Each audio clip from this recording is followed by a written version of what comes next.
So you've been a long-time friend of Taiwan. Can you tell a little bit about what you've seen of the US-Taiwan collaborations, specifically in military?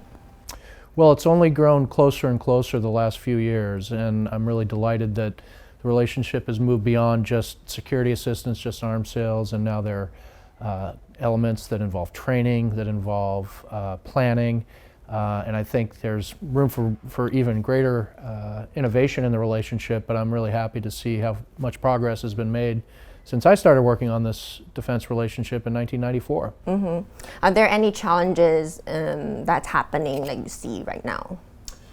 Yes, we still have some constraints as a non-diplomatic partner, so I'd like to see more training and exercising, but that'll have to come online, I think, very carefully and incrementally.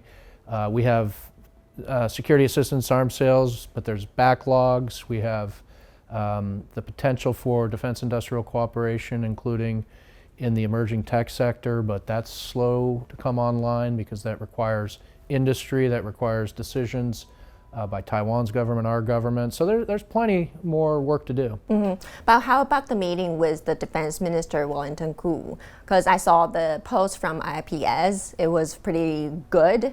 And then as Taiwan is looking to increase the defense budget, maybe in the next, or by 2030, do you think that we're on the way to achieve that goal? Or like what did Koo say to you?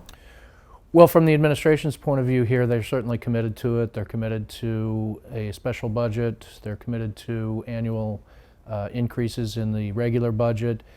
They've got to get these things through the LY, and they've got to maintain political support for that, because defense spending is it's an opportunity cost for spending elsewhere, and that's not always easy for the governments here to explain to the population. But I think for the most part, we understand there to be public support.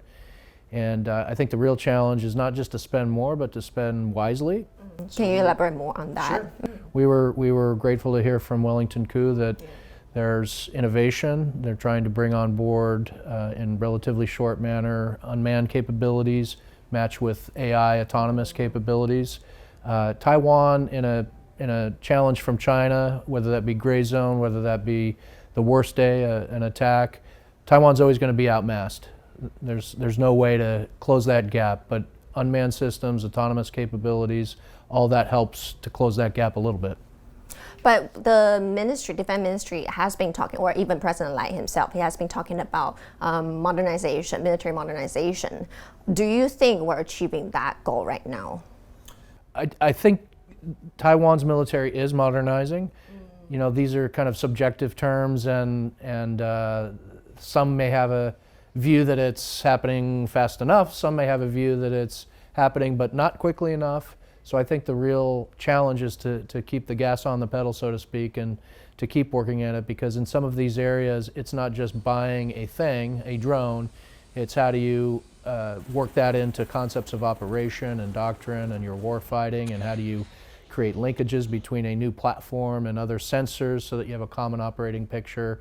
Buying the thing is really, in many ways, just the easy part. So there's work to be done.